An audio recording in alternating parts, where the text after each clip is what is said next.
Buonasera e ben ritrovati con il TG Flash di New Sicilia. Di seguito i titoli più importanti del pomeriggio.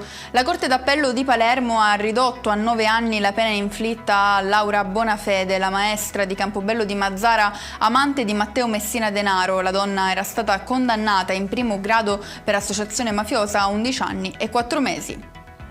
Il Consiglio di Giustizia Amministrativa per la Regione Siciliana ha riconosciuto alla Sicilia la possibilità di superare i limiti del de minimis negli aiuti alle imprese che assumono. Il provvedimento richiama l'autonomia istituzionale e finanziaria dell'isola. Una boccata d'ossigeno per chi ha investito in un territorio che ha sempre scontato lo svantaggio della doppia insularità e i costi energetici più alti d'Italia, affermano così i vertici di Confindustria Sicilia.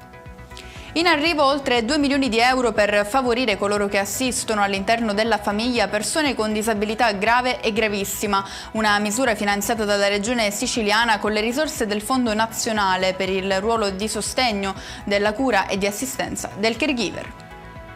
Il caldo estremo colpisce ancora con un incendio divampato in queste ore nella zona di Valle d'Olmo, in provincia di Palermo, a risentirne in primis le aziende agricole della zona, vittime di danni ai campi di frumento andati in fumo per diverse migliaia di euro.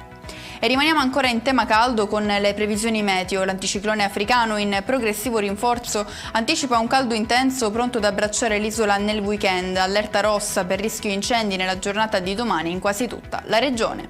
E con questo è tutto, prossimo appuntamento domani alle 13:30. Grazie per averci seguito, buon proseguimento di serata.